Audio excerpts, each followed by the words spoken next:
बिस्मिल्लाहिर्रहमानिर्रहीम। मैं डॉक्टर शफीकुर रहमान बर्क, जिसे लोकसभा का रुकन मुंतखब किया गया है, खुदा के नाम से हलफ उठाता हूँ कि मैं भारत के आईन पर जो कानून के बमूजिब तय पाया है एतकाद रखूँगा और उसका वफादार रहूँगा। मैं भारत के इक़्तिदार आला और सालमियत को बरकरार रखूँगा और जिस ओहदे को मैं संभालने वाला हूँ उसके फ़राइज़ वफादारी से अंजाम दूंगा। और कॉन्स्टिट्यूशन ऑफ इंडिया जिंदाबाद। और जहाँ तक देखिए वंदे मातरम का ताल्लुक है, वो it is against the Islam, we can not follow it.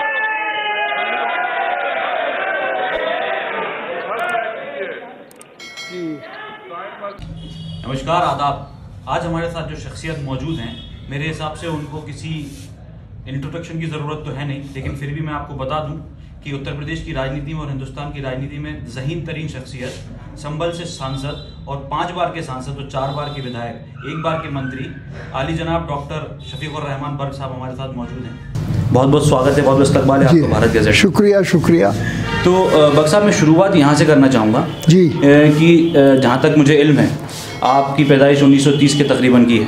हाँ, 11 जुलाई 1937 है मेरी पैदाइश। तो आपने आज़ादी भी अपने एक अच्छे होशो हवास क्या मैं जब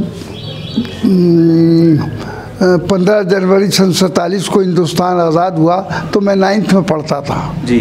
तो मेरे मुताबिक आप काफ़ी होश में होंगे उस वक्त, आपको काफ़ी चीज़ों का इल्म होगा। हाँ। तो आपने आज़ादी से पहले की राजनीति भी देखी, आज़ादी के बाद की राजनीति भी देखी। हाँ। और आपने ये सारी पार्टियों को उभरते हुए भी देखा, जनसंघ से भारतीय जनता पार्टी बनते हुए, कांग्रेस को देखा, आपने इन सारी पार्टीज़ को उभरते हुए देखा। तो आपने 47 से लेके 2020 तक, अगर मैं आपको बोलना चाहूँगी एक छोटी सी, उसमें आप बताना चाहेंगे आपने क्या क्या बदलाव देखे राजनीति में, किस तरह से आपने देखा कि हिंदुस्तान की राजनीति किस करवट से किस करवट हो रही है? देखिए, लगभग 60 साल से मैं राजनीति में हूँ और मैंने इस दौर में बहुत से उतार चढ़ाव देखे हैं। जी हाँ। इस देश के अंदर कितनी बार तब्दीलियाँ आ चुकी, प्राइम मिनिस्टर बदल चुके, गवर्नमेंटें बदल चुकी, लेकिन जो हालात आज हैं इस मौजूदा गवर्नमेंट के, यानी मोदी गवर्नमेंट के जो हालात आज हैं, ऐसे कभी किसी गवर्नमेंट में नहीं रहे। और इसमें न सिर्फ मुसलमान बल्कि आम जनता भी हिंदुस्तान की बहुत परेशान है। और ख़ास तौर से किसानों का मामला है। किसानों के ख़िलाफ़ इन्होंने पार्लियामेंट में ज़बरदस्ती अपनी मनमानी करके 3 कानून उनके ख़िलाफ़ पास कर दिए, जिस पर बहरहाल सबसे बड़ी पार्टी तो उसमें कांग्रेस है। कांग्रेस ने भी और समाजवादी ने भी और बसपा ने, दूसरी सारी पार्टियों ने जो अपोजिशन में है, सब ने आवाज़ उठाई कि ये कानून गलत पास किया जा रहा है। लेकिन इसके बावजूद उन्होंने अपनी ताकत के बलबूते पर, अक्सरियत के बलबूते पर मनमानी करके उसको पास कर लिया। लेकिन आज सारे हिंदुस्तान का किसान, मैं कहने पर मजबूर हूँ कि किसान आज ऐसे मकाम पर पहुँच गया है कि उसे अपनी जान की भी परवाह नहीं है। आज लाखों की तादाद में, चाहे पंजाब हो, हरियाणा हो, यूपी हो, हिंदुस्तान के चारों तरफ से किसान संघर्ष कर रहा है और अपनी रोटी रोज़ी के लिए, अपनी इस हिंदुस्तान की ज़िंदगी के लिए वो लड़ रहा है। अगर किसान नहीं तो हिंदुस्तान नहीं। और मैं कहना चाहता हूँ मोदी गवर्नमेंट से और सारी गवर्नमेंट से कि अभी मैंने एक शेर कह दिया, किसान की ताकत का तुम्हें अंदाज़ा नहीं है, किसान की ताकत का तुम्हें अंदाज़ा नहीं है, किसान से उलझे तो ये सरकार बिगड़ जाएगी। तो जिस तरह आप ये बोल रहे हैं कि किसान आंदोलन काफ़ी इसमें कोई शक नहीं कि बड़ा होता जा रहा है, लेकिन सरकार का ये कहना है कि किसानों को भड़काया जा रहा है विपक्ष के जरिए। नहीं, ये तो उनकी बहरहाल ये कहना ये गलत रास्ते पे ले जा रहा है। देखिए, ऐसा ही नहीं, ये इनको बहका नहीं रहा, बल्कि दिली जज्बात हैं। अपोजिशन सारा और हिंदुस्तान का रहने वाला, मैं कहता हूँ, जो शायद इनकी भी पार्टी का होगा, लेकिन वो किसान वो भी दुखी है। हर किसान बहरहाल वो महसूस कर रहा है कि ये कानून जो उनके यानी उनके ये कहना चाहिए उनके बिजनेस ज़राअत के सिलसिले में जो बनाया गया है, इससे बहुत बड़ा लॉस होगा और किसान मर जाएगा इसमें। तो किसान अपनी ज़िंदगी के लिए और हिंदुस्तान की ज़िंदगी के लिए आज लड़ाई लड़ रहा है। जी हाँ, तो लेकिन इसके बावजूद भी आज सरकार अब भी इस बात को मानने के लिए तैयार नहीं है। लेकिन किसानों ने ऐलान कर दिया है कि हम जब तक के तीनों ये कानून वापस नहीं लिए जाएंगे, उस वक्त तक हमारा आपका कोई समझौता नहीं होगा। तो किसान अपने लिए नहीं, बल्कि हिंदुस्तान की पूरे हिंदुस्तान के लिए लड़ रहा है। अगर किसान जिंदा है और किसान को नुकसान नहीं पहुंचता है, तब हिंदुस्तान जिंदा रहेगा। जी हाँ, इसलिए ये किसान का ही मसला सिर्फ नहीं है, हिंदुस्तान की ज़िंदगी और मौत का मसला है, हिंदुस्तान की तरक्की और तनज़्ज़ुली का मसला है। जी अच्छा बल्क साहब, मैं ये जानना चाह रहा था कि आप बड़ी बेबाकी से लोकसभा में अपनी आवाज़ को रखते हैं। जी। और आपके ज़रिए से दिए हुए बयान भी काफ़ी चर्चाओं में आ जाते हैं। जी। जैसे कहूँ कि अभी 2019 में जब आप शपथ ले रहे थे तो वंदे मातरम ना कहने वाली बात, उसके बाद फिर आपने कोरोना के दौर में लॉकडाउन के बीच में कहा था कि बकरीद के लिए जानवरों का बाजार खोला जाए। जी। और नमाज के लिए जगहें मस्जिदें और ईदगाहें खोली जाए। उसके बाद फिर अयोध्या के वर्डिक्ट पर आपने कहा था कि संग बुनियाद पर दिया गया ज़बरदस्ती वाला फैसला है। तो आपको क्या लगता है कि इसके पीछे क्या वजूहात हैं जो आपके बयानों को इतना तूल दिया जाता है, इतना बड़ा चढ़ा दिया जाता है? मैं जो बात कहता हूँ सच्ची कहता हूँ, समझ गए ना।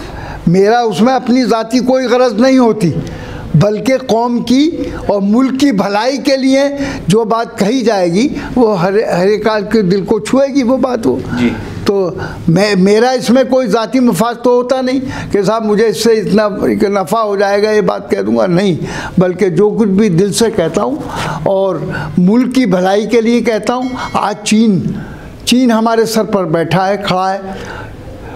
चीन ने कितनी ज़मीन हमारी दाब ली है, सब कुछ है, इसके बावजूद उस तरफ नज़र नहीं है हमारी। जी, जबकि हिंदुस्तान का बच्चा मुसलमान का बच्चा, और मुसलमान ने पहले भी हिंदुस्तान की आज़ादी के लिए अंग्रेज़ जब जंग हुई है, ये अपने मुल्क को आज़ाद करने के लिए हमने लड़ाई लड़ी है, तो मुसलमानों की कुर्बानी हिंदुस्तान में किसी से कम नहीं थी। और सीने पर गोलियां खाई और हज़ारों उलमा भी शहीद हुए और फांसी के तख्ते पर लटकाए गए। और जलियान वाले बाग में गोलियां सीने पे खाई मुसलमानों ने, जेलें काटी, लेकिन इसके बावजूद भी हमारे ऊपर हमी ने सारी दुनिया को दिया दरसे वफादारी, हमी ने सारी दुनिया को दिया दरसे वफादारी, और ताज्जुब है हमी से बेवफाई की शिकायत है। जी हाँ, आज हम मतलब ये है, हिंदुस्तान का मुसलमान अपने लिए नहीं, देश के लिए हमेशा लड़ा है और लड़ता रहेगा। अगर अब भी कोई कुर्बानी का वक्त आएगा तो मुसलमान किसी से पीछे नहीं रहेगा। मैं ज़िम्मेदारी से इस बात को कहता हूँ मैं। जी हाँ, लेकिन हमें सिर्फ तासुब की बुनियाद पर, हमें बहरहाल नफ़रत की बुनियाद पर हमारे साथ ये सब कुछ होता है। भाई हमसे क्यों नफ़रत करते हो?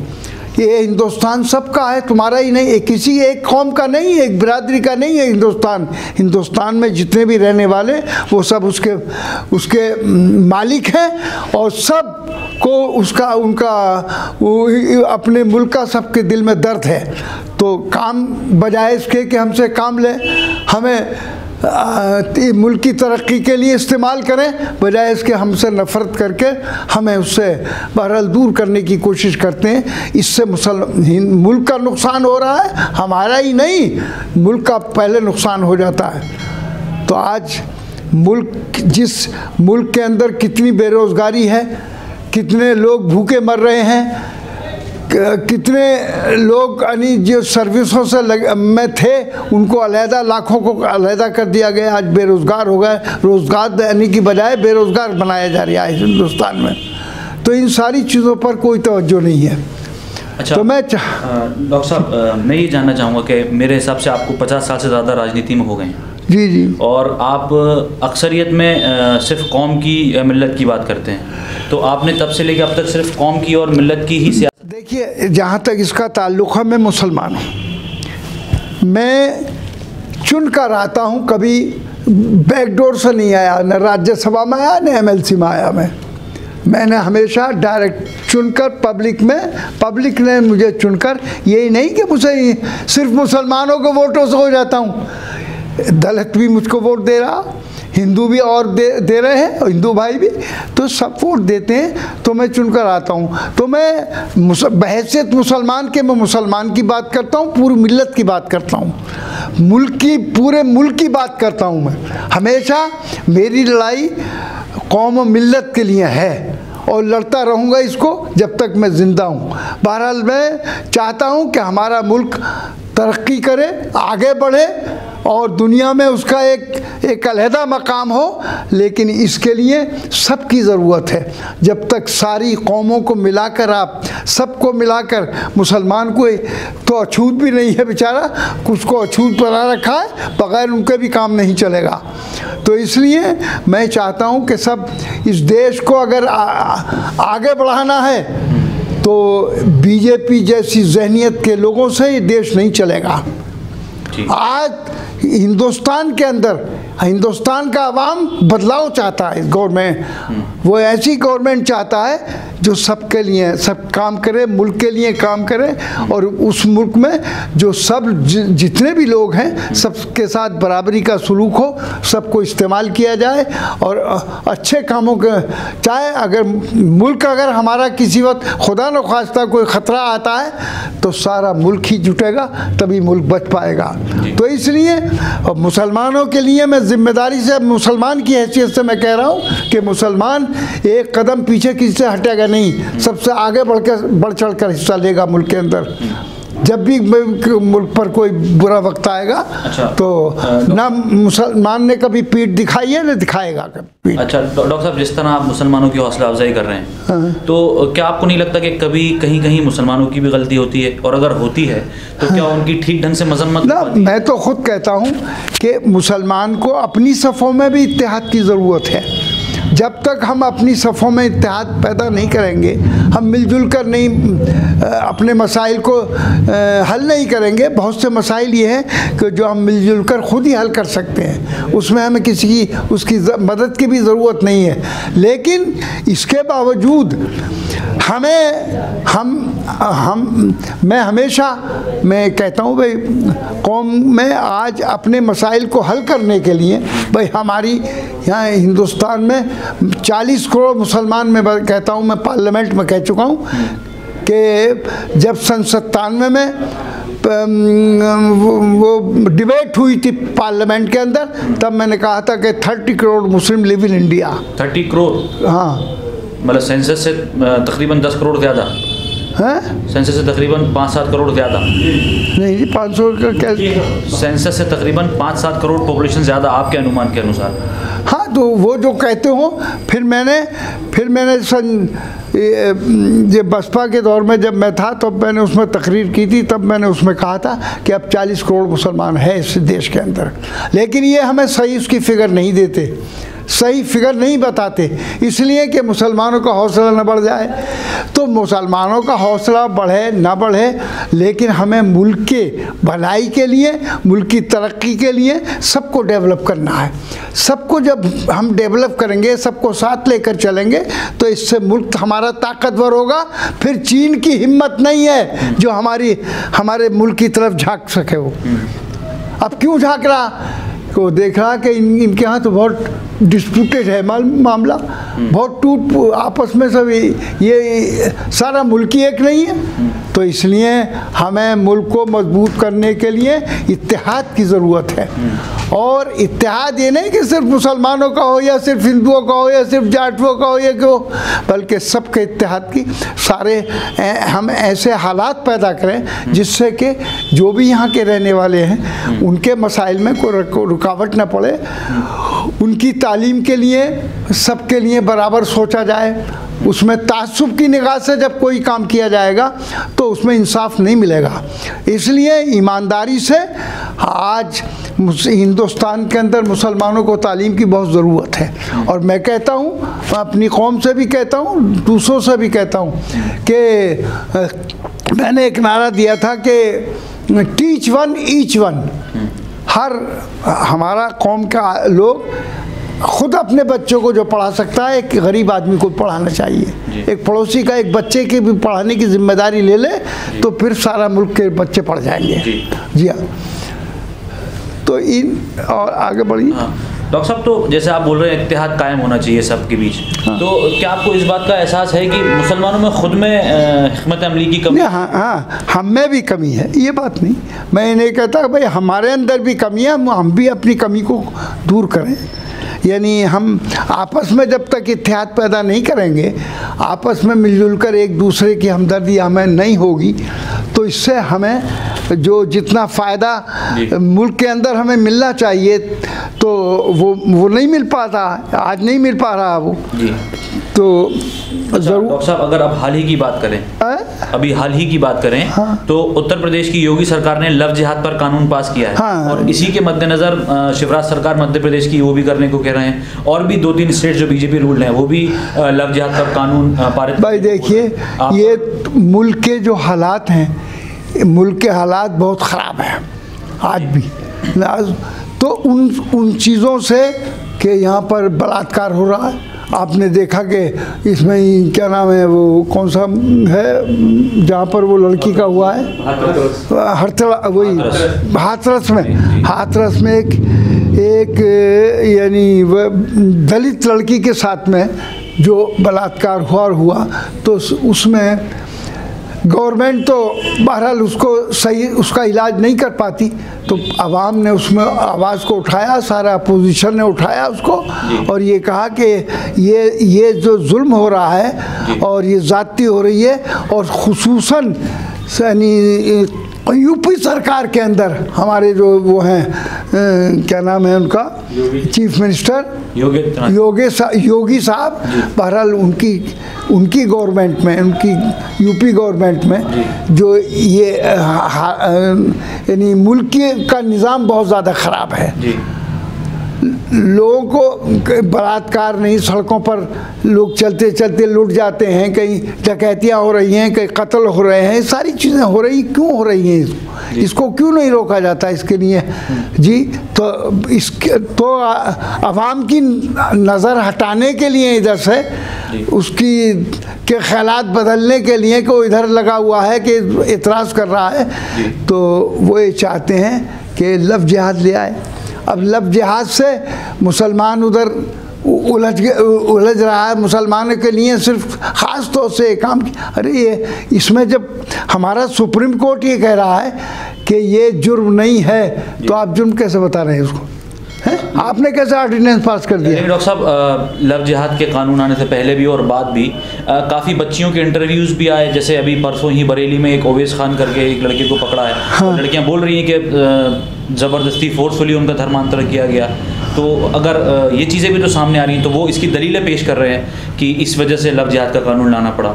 नहीं, ये तो उनकी बिल्कुल दलील गलत है। इनकी ये दलील बिल्कुल बेमाना है, ये इसलिए नहीं कर रहे। वो तो ये सारी चीज़ें जितनी भी लव जिहाद या और बहुत से कानून बनाए जा रहे हैं, वो सिर्फ यानी मुसलमानों के लिए, ताकि मुसलमान इस देश का मतलब ये मुत्तहिद ना हो पाए, उभर ना पाए, तरक्की ना करे, तालीम हासिल ना करे, सब चीज़ ये इनको हटाने के लिए काम किया जा रहा है। अच्छा बख्श साहब, जैसे कि हमने देखा कि सरकार ने CAA NRC कानून पास किया था, तो उसके बाद विरोध हुआ और विरोध काफ़ी हद तक काफ़ी ज़्यादा हुआ। उसके बाद कोरोना आ गया तो सारी चीज़ें लूम लाइन में चली। तो आपको लग रहा है कि अब कोरोना के जाने के बाद क्या सरकार फिर से CAA NRC पर जोर देगी?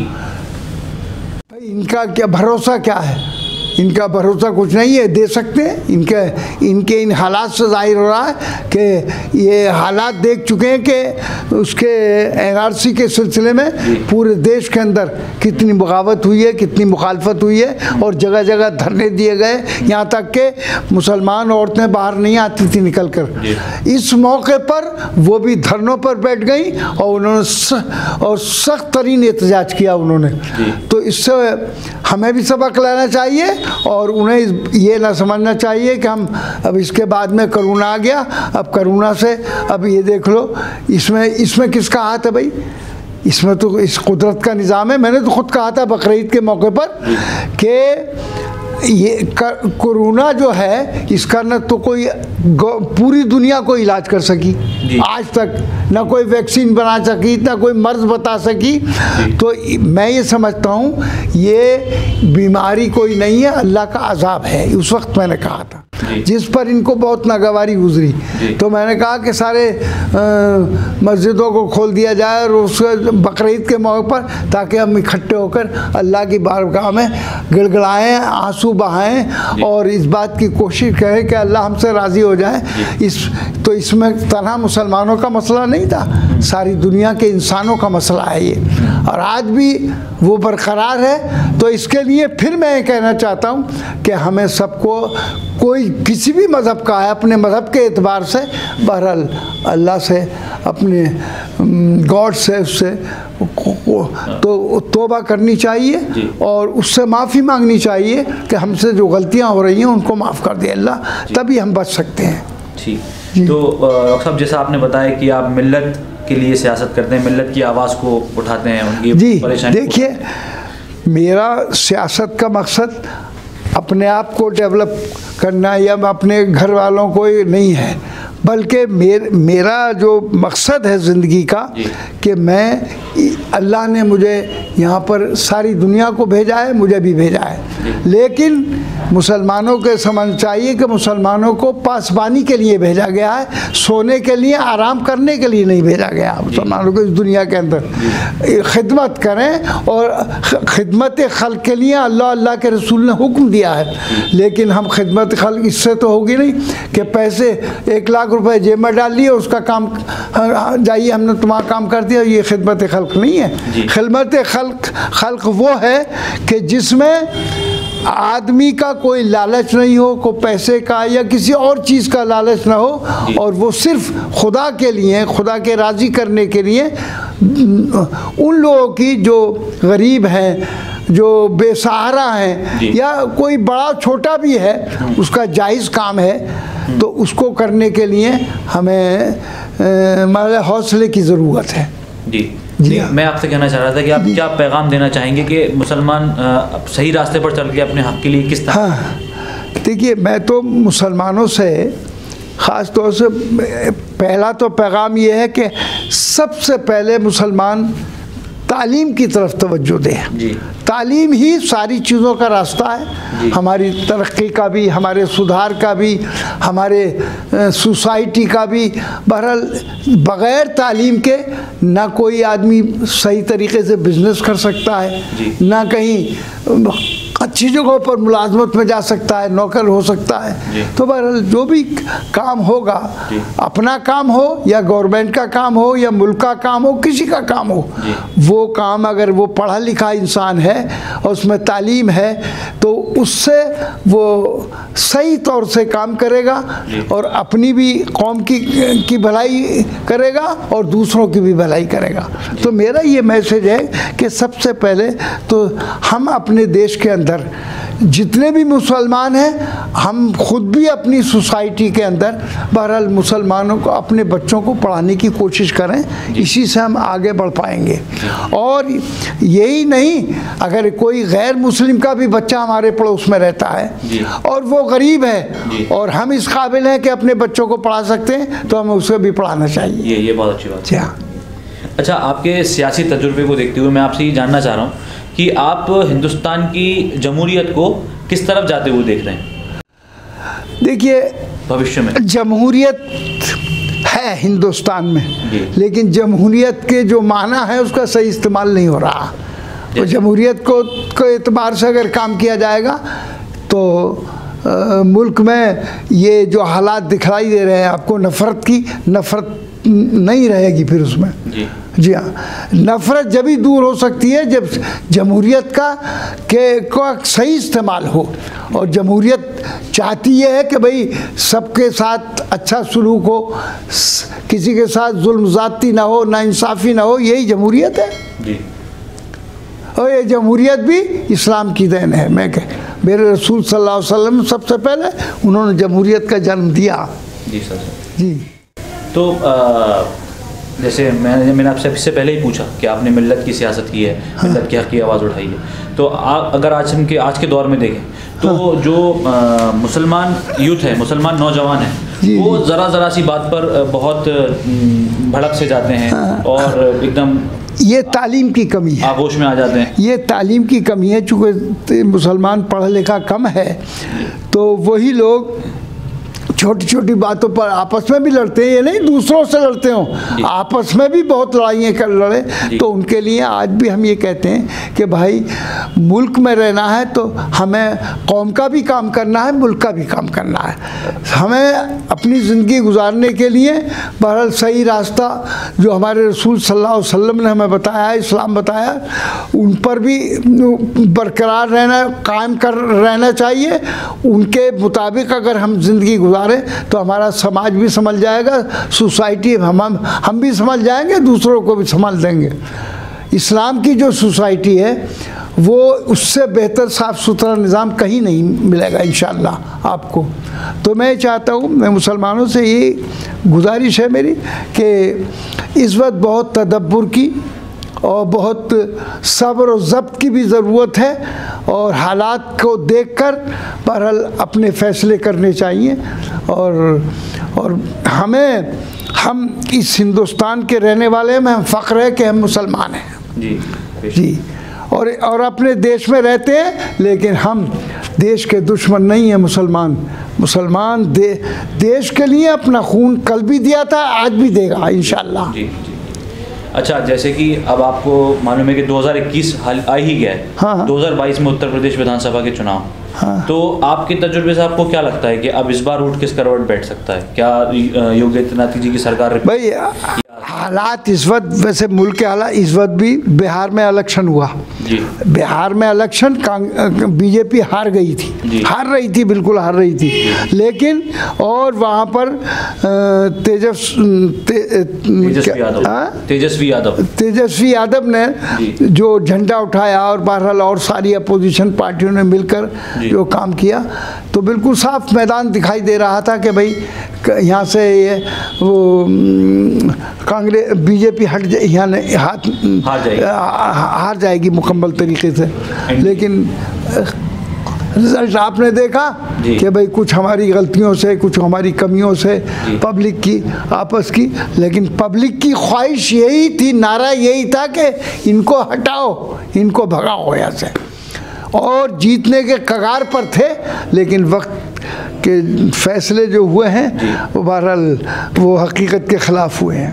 अब आपको 2022 में क्या लगता है कि 2022 में इंशाअल्लाह हम यूपी जीतेंगे, समाजवादी पार्टी, और अभी इसका इलेक्शन होने वाले बंगाल के जो होंगे, बंगाल भी इंशाअल्लाह हारेगा नहीं, जीतेगा। और आगे चूँकि आवाम के अंदर जज्बा ये है और हालात के एतबार से अब मुसलमान ही नहीं, गैर मुस्लिम भी, जाटव भी और सब लोग भी जितने भी हैं हिंदुस्तान के, चाहे वो किसी कौम के लोग हैं, हिंदू भाई भी, वो भी आज इस बात से कि हम बेरोज़गार हो गए, हम क्या करेंगे जी के, और हमें कोई यानी गरीब आदमी 80 करोड़ यहाँ पर वो है, ये गुर्बत में जो जूझ रहा है वो, और 62 करोड़ किसान है, जो किसान आज काय के इस पर कगार पर खड़ा है, बिल्कुल यानी बेरोजगारी के कगार पर आ गया वो। आज उसका कितना बड़ा नुकसान है कि अपनी फसल देखने की बजाय आज वो गवर्नमेंट से लड़ रहा है, इस बात के लिए, अपने हक के लिए लड़ाई लड़ रहा है। जी हाँ। तो डॉक्टर साहब, आपके वक्त के लिए बहुत बहुत शुक्रिया। आपने कीमती वक्त हमें दिया और हम आपका बहुत बहुत शुक्रगुजार हैं। बहुत बहुत शुक्रिया।